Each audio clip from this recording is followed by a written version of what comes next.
Good morning to everyone. It is so good to be here with you this morning as the grateful minister of this congregation. I'm Reverend Barbara. My pronouns are she and her.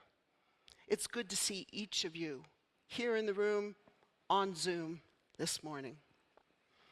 This congregation is a member of the Unitarian Universalist Association of Congregations, a non-creedal denomination guided by a new statement of values called Article 2, which places love at the center. Boulder Valley UU is also an official UU welcoming congregation, open to all persons of goodwill, gender identification, sexual orientation, ethnicity, color, immigration status, economic class, and more. This non-judgmental spiritual community is committed to spiritual exploration and justice-making, as well as anti-racism and anti-oppression work within and beyond the congregation. If you're new here today, sort of like I am, we're glad you found us. Whether you're here with us in person or online on Zoom, we hope you experience the warmth and the love of this congregation. There's many opportunities during the week for social connections and spiritual growth. In person, you can stop by the welcome table for more information. Online, notice in the chat connections for activities. There's also a QR code for you here in the room in the back of the hymnal with more information about the congregation. Everyone on Zoom, by the way, is invited to stay for informal conversation after the service ends. After the service in person, there will be social time and then a volunteer fair, which you'll hear more about through the course of this service. I now invite each of us to notice who else is here today. On Zoom, scroll through your screen for other smiling faces and feel free to greet one another, and especially if you're a newcomer on Zoom, identify yourself. Here in the room, let's look around and greet one another with hands and hugs and smiling faces. Tad will bring us back into attention.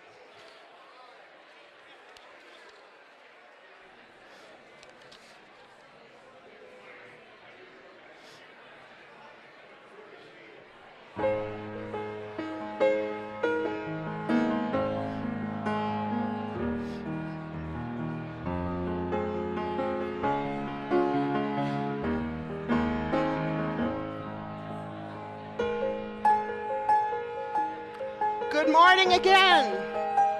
Good morning again. A good morning to everyone again. Good morning again.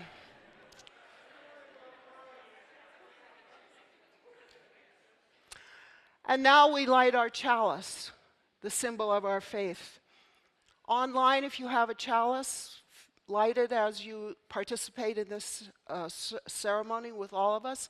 Here in the room, I invite Jim, as worship associate today, to light our chalice as we say together our words for chalice lighting. We light this chalice for the warmth of love, the light of truth, and the energy of action. Thank you, Jim. In this service, then, when we consider change and transformation, listen to these opening words by the poet Tony Schwartz. Let go of certainty. The opposite isn't uncertainty.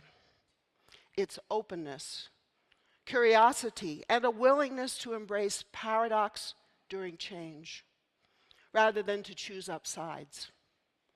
The ultimate challenge is to accept ourselves as we are, but never stop trying to learn and grow. Come, my friends, let us worship together this morning and be glad. And so I invite yet deeper introspection as we listen one more time to our sacred bowl.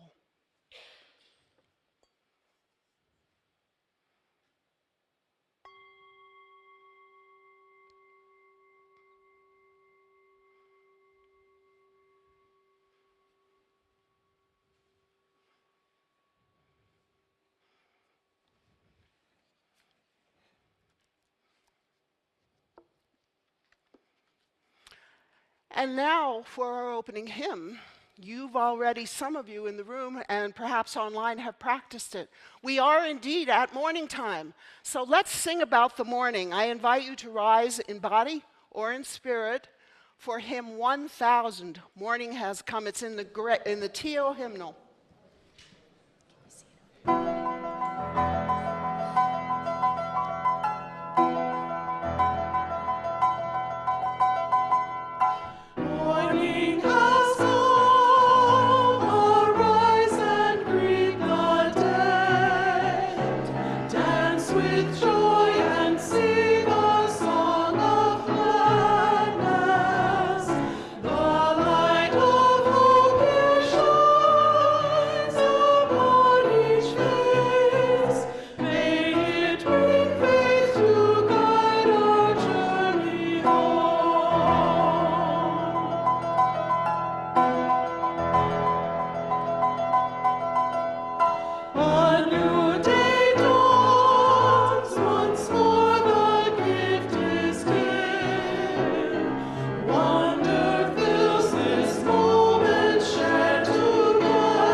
1882 was a year, like most years, dotted with events that were, for the most part, notable at the time, but mostly forgotten over the years. In 1882, the U.S. only had 38 states.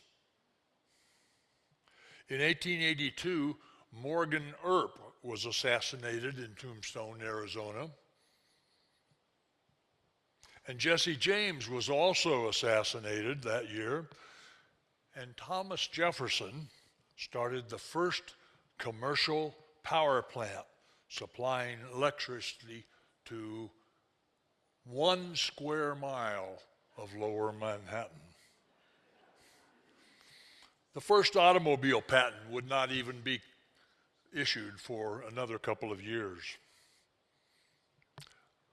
But 1882, from my point of view, was auspicious, because that's when my grandfather Mariner was born on his father's homestead in southeast Kansas.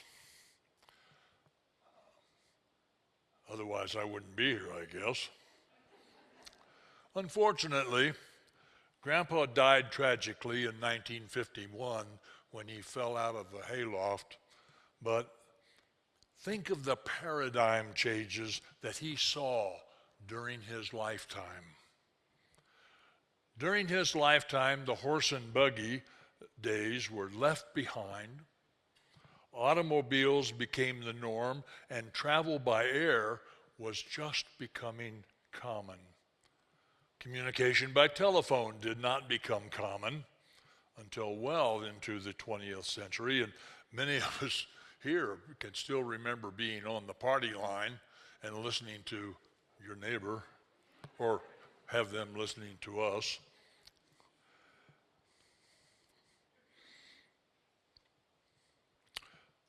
And, heaven forbid, universal suffrage for women did not happen until 1920.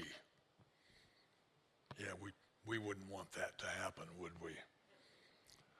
REA, the Rural Electrification Authority, was finally able to provide electricity to much of rural America by the mid-1950s. My grandfather saw all of that happening. Strange as these things were at first, we take them for granted today.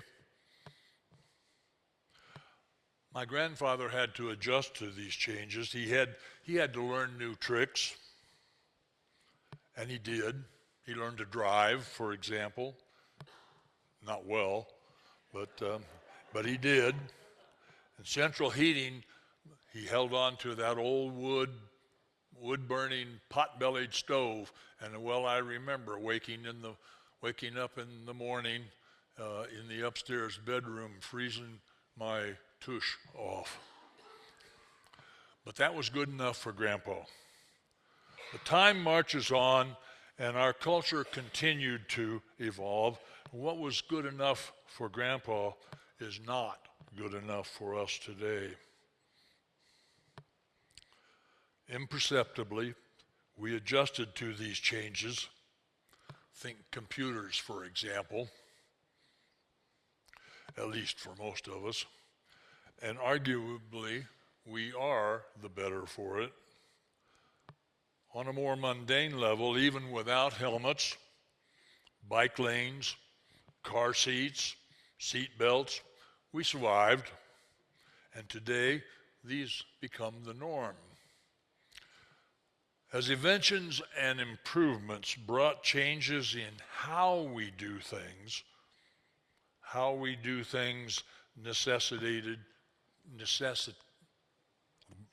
I have new lips this morning, necessitated changes in how we think about things.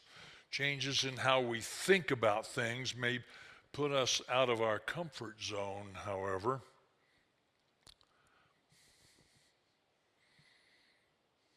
My parents were both college graduates, but from politics to religion and everything in between, they were uncomfortable about departing from their parents' way of thinking and doing, or respecting other cultures' way of doing things. If anything is constant, it's change. And change ultimately necessitates fundamental transformations. That is not an oxymoron.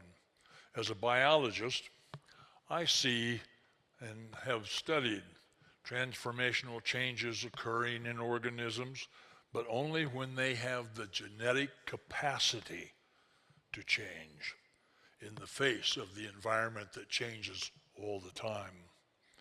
The Brontosaurus is a case in point. The Brontosaurus and other dinosaurs, for example, did not have that genetic capability of change, except for the Thesaurus.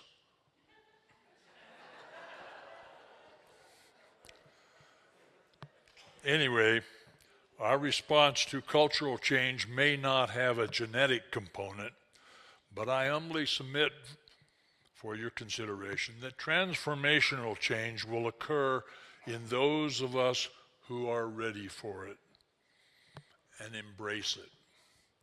Yes, my grandfather had it good for his time. He wasn't great at the transformational part, but he did survive, and this congregation has had it good. Although I'm fairly new here, I've only been around a couple of years, your success as a congregation was apparent to me from the very beginning, and thank you for that. More so than any other place I've ever been. We, and yes, I include myself in this congregation, are successful because we have the capacity to accept and embrace change and be transformed by it.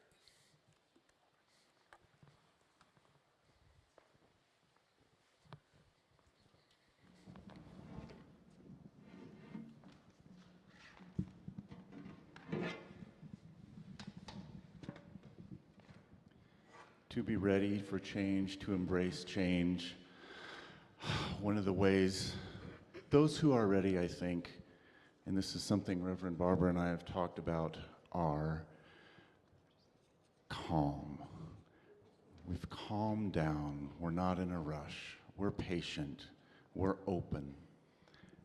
And that's what this song is about, just calming down and reflecting on what is changing and maybe what our resistance or our thoughts are about that, slowly. No, I still need this.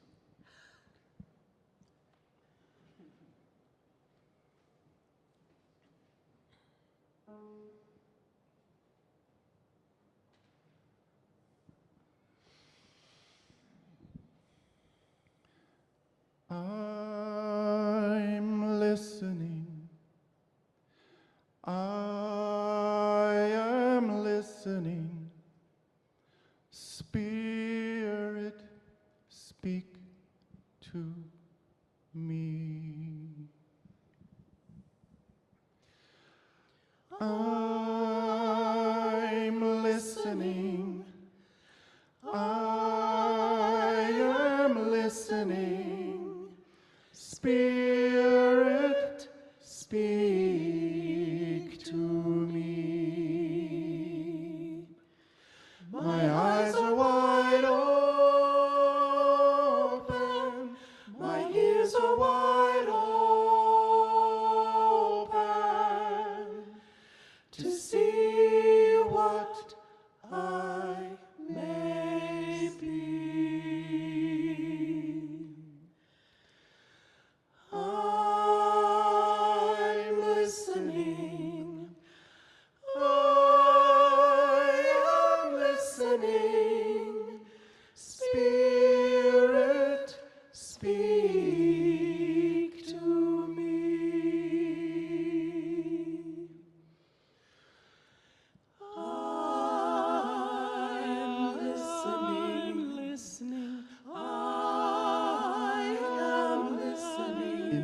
moment of silence.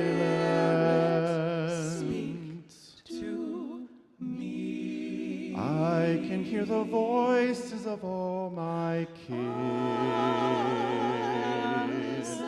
laughing, shouting, singing, crying into the wind.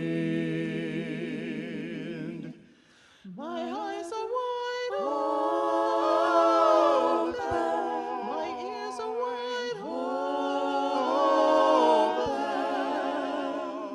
To see what for you and me. Oh, I'm listening. in this moment of I'm silence,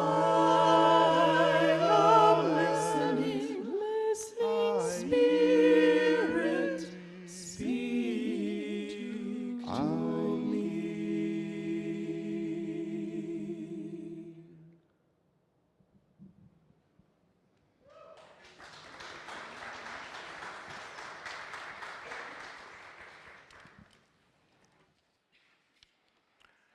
And my friends, with that invitation for listening, this is the time in our service for the personal, for the listening and the expressing of personal joys and concerns.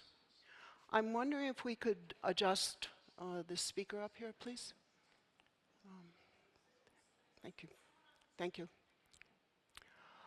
This is the time in our service for the sharing of joys and concerns.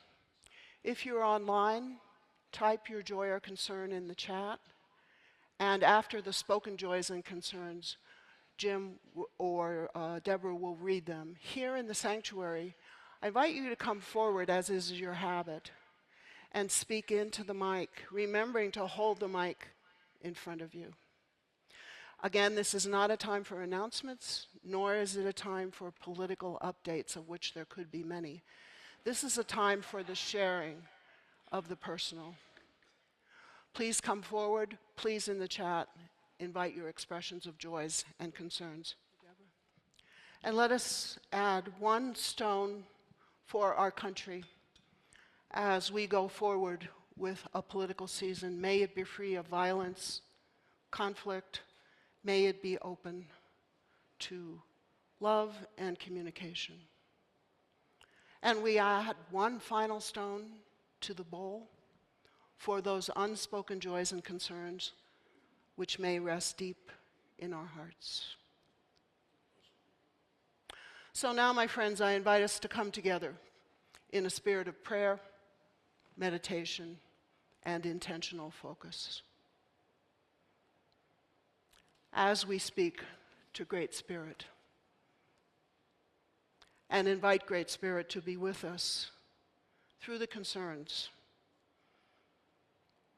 members who are on hospice, members who have recently been close to end of life or experienced end of life, members who are experiencing the devastation of war, and the challenges of recent health diagnoses. All the while, Great Spirit, thank you also for the celebrations, new grandchildren, visits from family, anticipated marriages, cleanup of this building. And so, Great Spirit, let us come together listening all the more to that deep, small voice. We invite you to be with us as we hear and express these words. Let us come together, Spirit, imagining the role of deep breathing in this season of change. What if catching our breath shrinks the clouds and expands our view? What if space for breathing enables the seeds of change to take root? What if pausing allows the longing to grow? What if slowing down is what allows us to notice we're not the only ones who long for change? What if it is silence that allows us to hear the still, small voice inside? So I invite us into some moments of silent meditation, listening all the more to that still, small voice. Let us be together, connected through silence.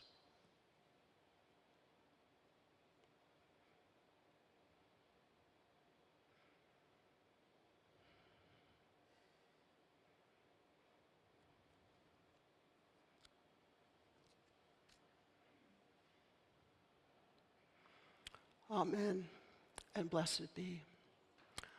I invite you to continue your meditation, or if you wish, turn to hymn number 123, Spirit of Life, remaining in your seats. This is a musical meditation. This is not an invitation to rise in body or spirit. Hymn 123, Spirit of Life, or continue your meditating.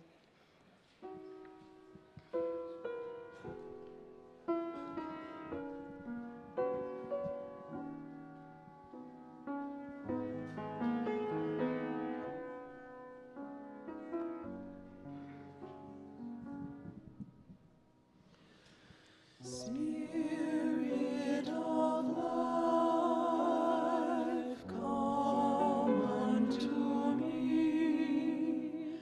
Sing in my heart all the stirrings of compassion. Blow in the wind, rise in the sea, move in the hand, giving life the shape of justice. Roots hold me close, wings set me free. Spirit of life, come to me, come to me. Amen, and blessed be.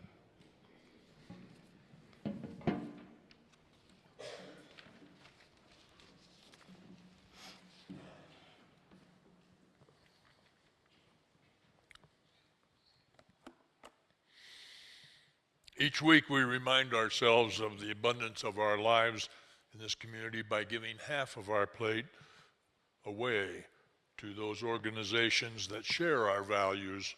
Today the half plate is for mobile pantries. This week's half plate continues our focus on ending hunger. As part of Community Food Share, the mobile pantries are rotating locations around Boulder and Broomfield counties to help residents access free food. This food is often rescued from grocery stores before going to landfills, reducing waste.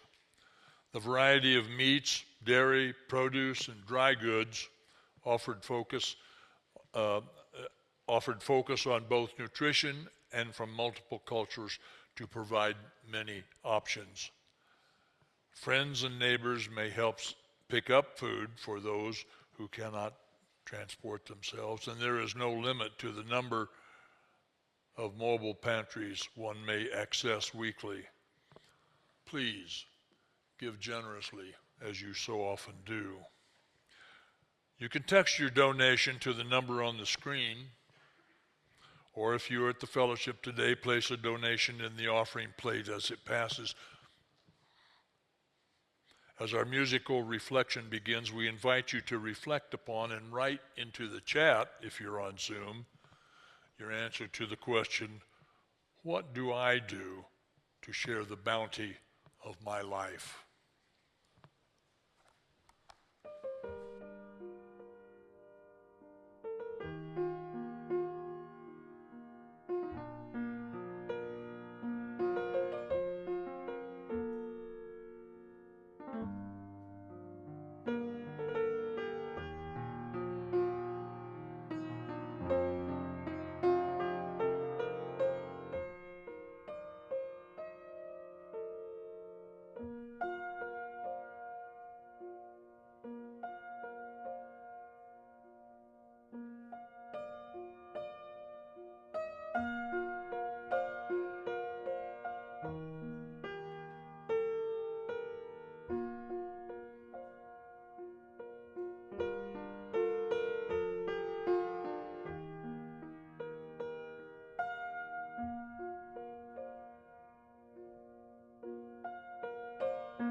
for the work of this fellowship, bringing love, reason, compassion, and justice to the world, and for Community Food Shares mobile pantries.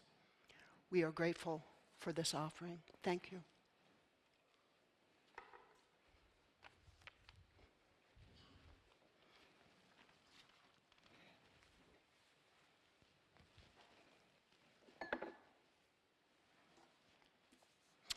Once again, good morning. I mentioned last week that I generally like to offer a reading, often poetry, to set up reflections, comments, homilies, sermons. This morning I'd like to offer you a poem that just touches me so deeply, Catalyst, by the Colorado poet Rosemary Traumer. She's on the western slope of Colorado. Just a little context. Not long before she wrote this poem, she suffered a very, very deep personal loss. Listen to these words about the role of catalyst in her heart, in her spiritual life. Any chemistry student can tell you, a substance that undergoes transformation must first be torn apart. I have been torn apart. I have felt the breaking, the rearranging, and now the rebuilding of my bonds. I marvel at the brand new molecules, how they transform from despair to openness. Though I look the same and sound the same, there is no mistaking. I am forever changed, but not by sorrow, no. Sorrow is the catalyst that speeds it all up. But it is love, absorbed, that is breaking the bonds, and love that evolves as new bonds are made. Some days I feel it. I am less what I was, and more whatever it is that drives the autumn, the spring. Every day, the chance to love finding its way in.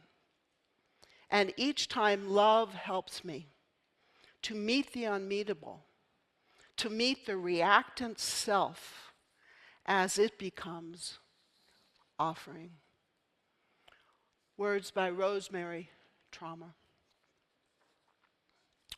So this morning, I'd like to continue the conversation I began last Sunday, to explain what interim ministry is all about. Now, I can't say everything in one or two brief conversations, and I do invite anyone to visit with me after the service here in the sanctuary or online. Type in a message online for clarification if you have specific questions. I appreciate your curiosity to learn more about this particular approach to congregational life. For many of you, I know it's totally new, because this congregation last engaged in interim ministry 17 years ago. Some of you were not here then yet. Now, during this interim time, I look forward to creative shared ministry with all of you. So last week I offered two mantras to define interim ministry. Let's return to these today. One mantra is the spiritual theme of this service, that change is inevitable. Transformation is our choice. The thematic reflection, change is inevitable. Transformation is our choice. Last Sunday, I focused on change, the meaning of change, examples of change, change in personal lives and in the congregation. Today, we'll unpack more about the second concept, transformation, which you've already heard so elegantly about from Jim Mariner. Folks in liberal religion are likely open to change and transformation, since the grounding of the liberal way, after all, is theological flexibility, isn't it? That revelation is not sealed, but constantly open to new interpretations and perspective. No wonder we call our hymnal Singing the Living tradition. It's ongoing. So more about change and transformation in just a few minutes. But first, I also want to offer a quick review of a second mantra I offered last week, that the purpose of an interim period in congregational life is to assess two basic questions. How many think you remember what the questions are? Let's see. I offered two questions last week. Who are you, and where do you want to go in the future? Who are you, and where do you want to go in the future? That's the core of interim work. The clergy's role is to help guide, mentor, and inspire deep introspection of those questions. Here and in these opening weeks, my job especially is to get to know you as individuals and as a congregation. I'm listening. I'm watching. Sometimes I'm lurking. Beware. So to be more authentically open to the suggestions and the mentoring I offer for future directions. Clarity among congregants about who you are as a congregation is central to any congregation, any time, but it's especially important during interim time. In this liberal religion organized by congregational polity, each congregation develops distinct identities. If this is the single UU congregation you've participated in, you may not have a sense of the range of identities that are out there among UU congregations. For example, some are known especially for social justice, or for family connections, or spiritual inspiration. Defining identity includes the place of professional ministry in that identity. And many other factors influence congregational identity, which is copious fare for many later conversations among us about how you define your identity. And to the question of where do you want to go in the future, that's asking, how do you envision Boulder Valley's identity 5 or 10 or 20 years from now? As I said last week, religious life and ministerial specialties are changing rapidly right now. How will Boulder Valley align with future qualities of religious and ministerial identity? Those are questions you're going to be asking. One of my roles is to suggest and mentor. Some of my suggestions, I hope, will align with your future visions for the future. Some of my suggestions may not. That's okay. Ultimately, it will be you, the congregation, who decides your visions for the future. So now let's go back to the first mantra about change and transformation. Last week, I distinguished change from transformation. The core meaning of change is difference, substituting one thing for another. Some quality or person or condition is not the same as earlier. Change is a topic much studied and written about, in part because change is all about us, often happening without our realizing it or planning it. Change is a sign we are alive, vital to individuals and to organizations such as congregations. Change is evident in tangibles. The temperature today is slightly lower than yesterday. Your body is feeling more fit this morning after you worked out yesterday. In the chemistry experiment the poet Rosemary Trauma referred to, molecules have rearranged. I wonder what personal change or changes you have experienced recently. I invite you to think on them. For me, life seems awash in change right now. You know, it's been only 3 weeks since I moved from interim ministry in Durango, Colorado, to this new ministry here in Lafayette. I've set up a new office, I've set up new living accommodations, and I'm getting to know so many wonderful new faces. It's only 3 weeks, all the changes. Virtually all of the change literature reports that during change, we humans experience reactions, emotions, responses, big or small, quick or long-lasting, as our metaphorical molecules are torn apart. Different people may even respond differently to the same change. During this interim period, each of you will likely have reactions. Reactions and feelings are not right or wrong. They just are. For some, expecting that change will mean giving up something you value. You may resist change when often it's not the change you fear, but the loss you anticipate from that change. On the other hand, others might experience change positively, an invitation to curiosity, to openness, to willingness to embrace paradox, words we heard in our call to worship a little earlier in the service. In any type of change, positive, negative, or somewhere in the in-betweenness, because change allows rearranging of our molecules, transformation can happen. As I invite your reflection on change and transformation, I wonder how many of you are thinking about change in the current state of politics in this country. News reports just 5 weeks ago, on Sunday, July 21st, announced a major change as a sitting U.S. president stepped down from his bid to run for a second term. Doesn't seem possible, does it? 5 weeks ago. That change unleashed a torrent of potential for transformation in so many arenas of life.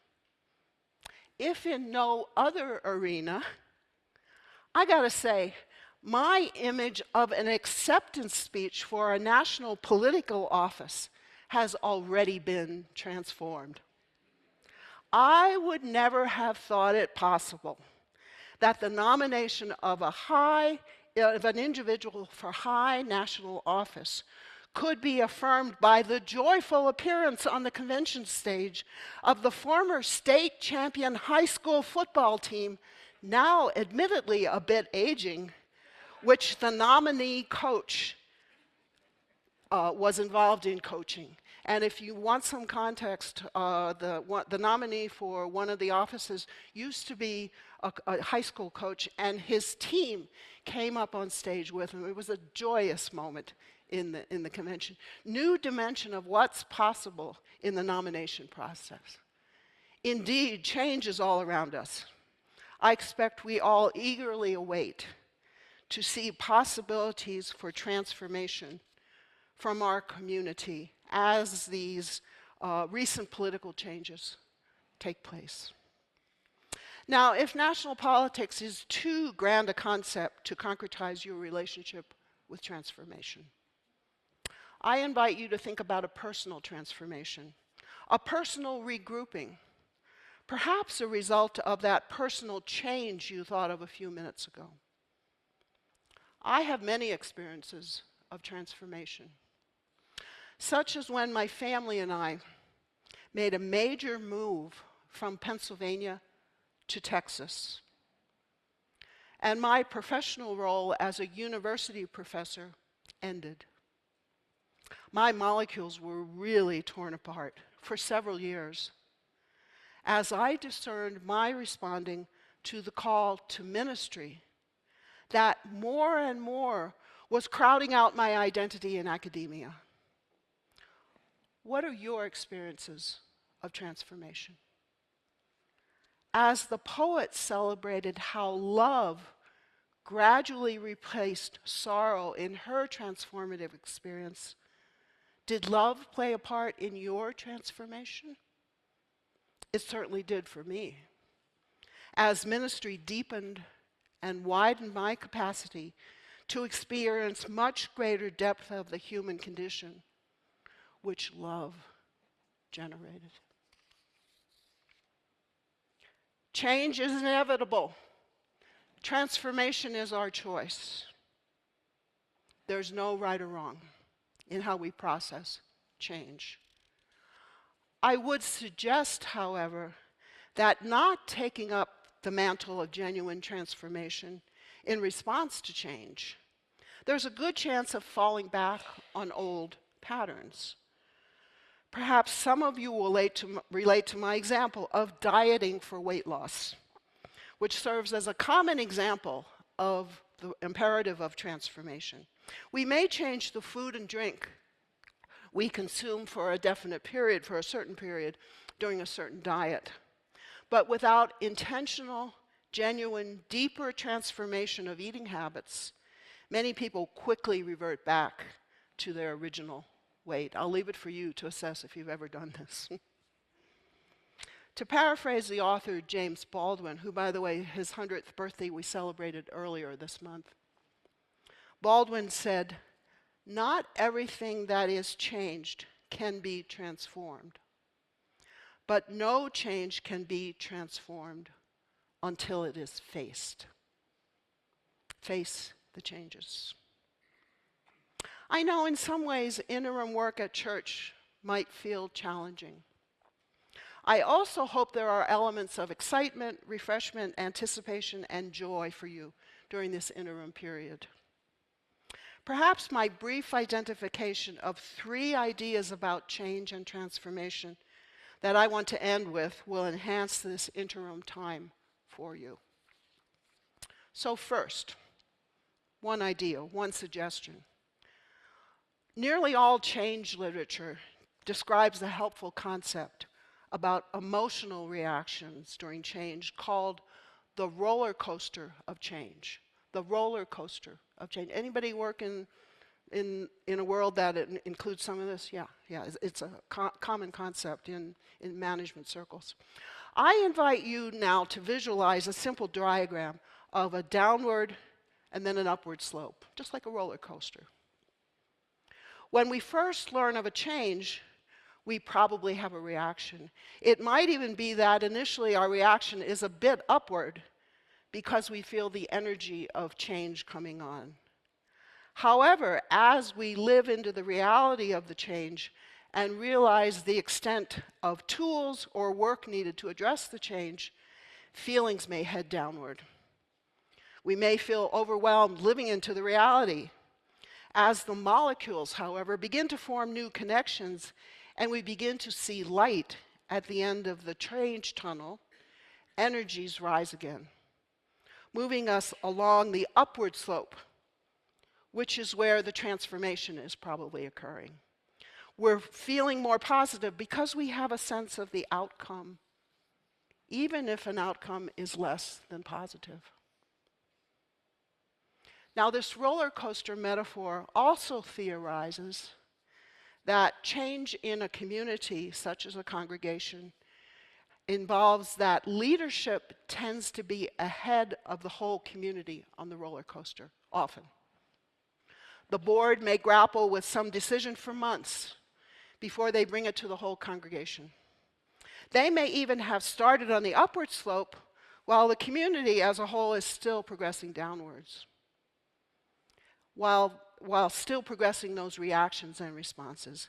If you are a leader or a part of the wider circle on any given issue or decision here at Boulder Valley, if you are wondering why others are not reacting as you are, perhaps it's because they're at different locations on the roller coaster.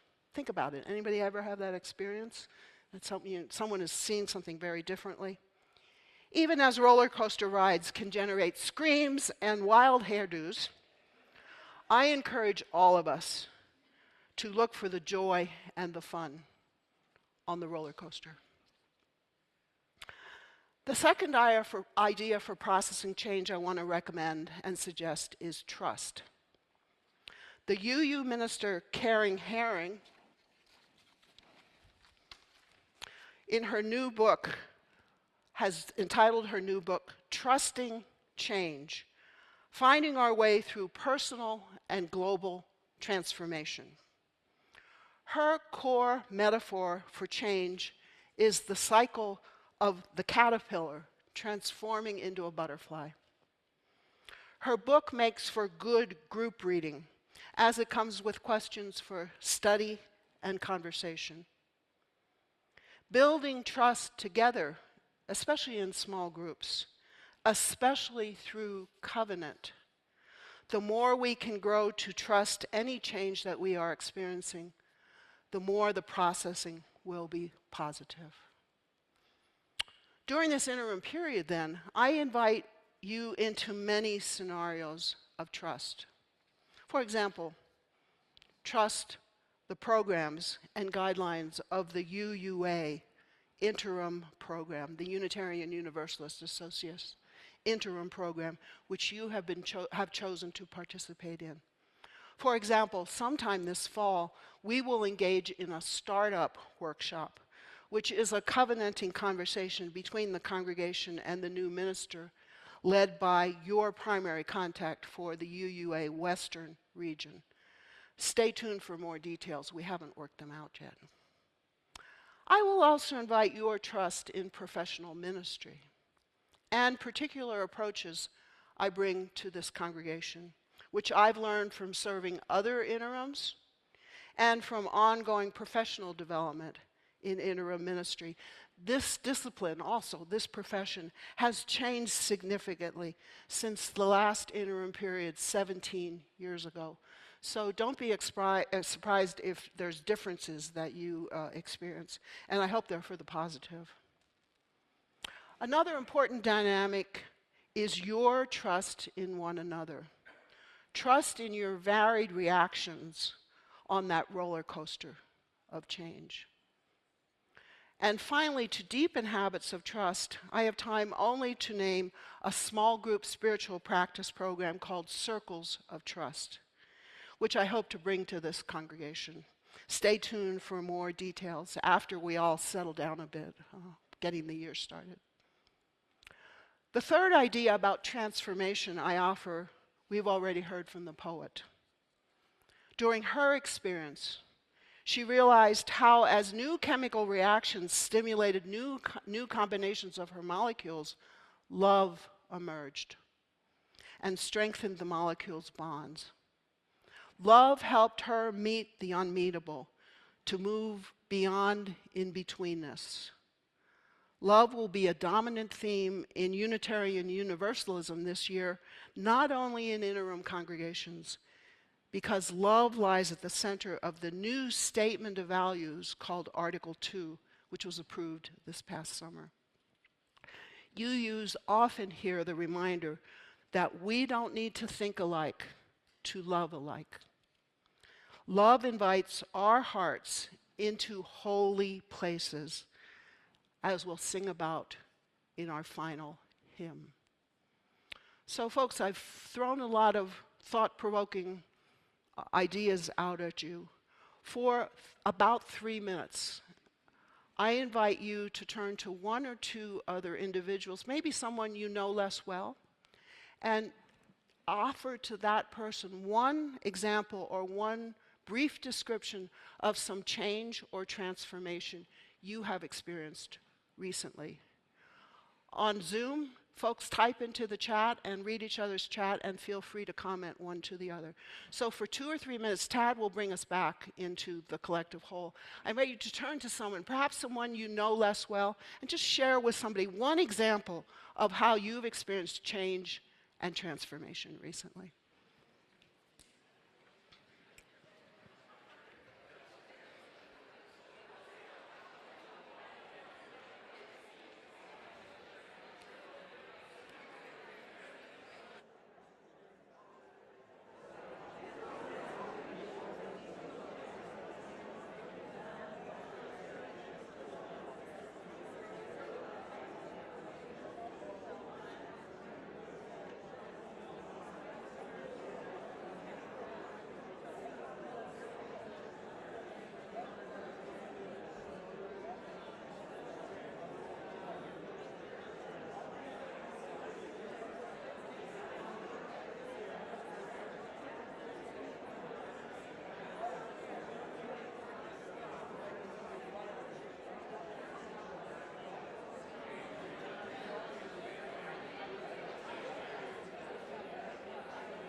1 minute.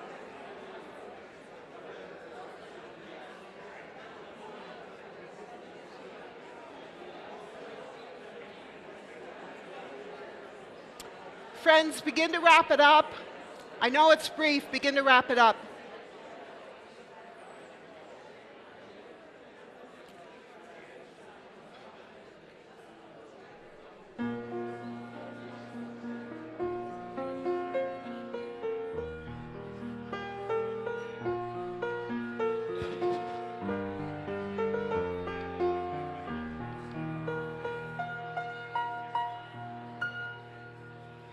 Thank you.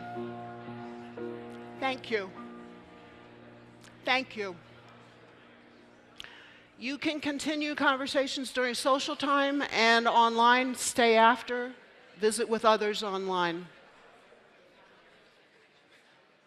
As this congregation lives into this interim time, I conclude with another reminder that effective transformation asks of us patience, deep listening, discernment, and creativity as we risk new arenas in shaping a community of liberal faith. We are in no hurry processing change and transformation. And before I close, I also do want to explain our first transitioning project, which begins tomorrow. I know many of you have already seen information about the meet and greets. These are small group conversations which you can sign up for. They are a half hour, right now only in person, with me to get to know one another more personally. More information was in this Friday's newsletter, and there's also a QR code, and there will be information at the volunteer fair immediately after the service. The transition team will be there, and you can sign up directly for the meet and greets. Please be assured, as we assess participation in this first week, then we'll discern next steps in creating perhaps some online meet and greets and more means of coming together for conversations. So consider the meet and greets. They're with me, no more than 8 folks in a conversation. My friends, as we all set out on this journey of change and transformation, may we be guided by openness, trust, reason, creativity, and especially joy. May we all be connected in common mission for the work of this liberal faith community. May all our relationships be grounded in love. May all this be so.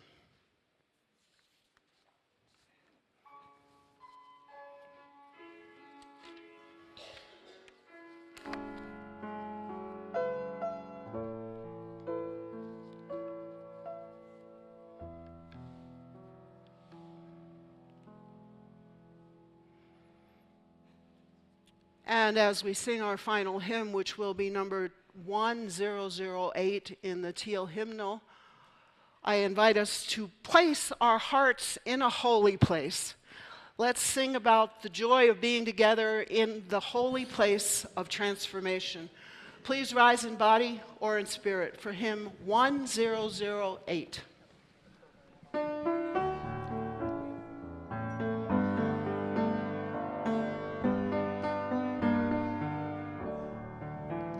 When our heart is in a holy place, when our heart is in a holy place, we are blessed with love and amazing grace. When our heart is in a holy place,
our heart is in a holy place.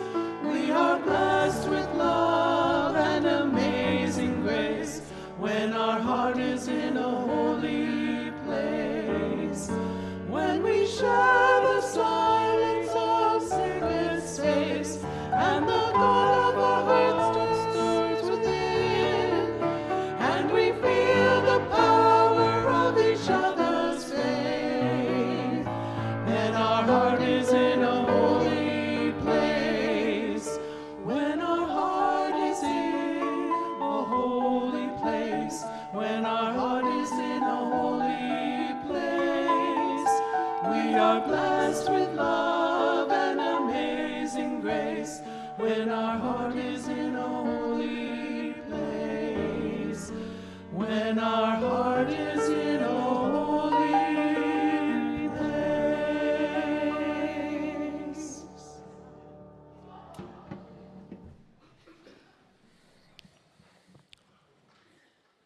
I only have one announcement, and that's simply to call your attention to the volunteer fair that's going to be in the fellowship hall after the service.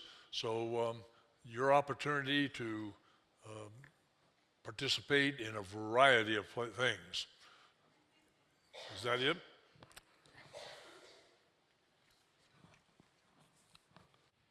Then I invite you once again to rise in body or spirit for the extinguishing of the chalice. Please join with me here and online on Zoom. We extinguish this chalice, but not the warmth of love, the light of truth, nor the energy of action.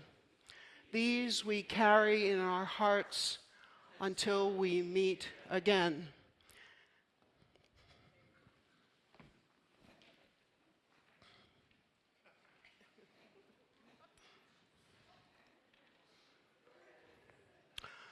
For those of you who have come here seeking God, may God go with you.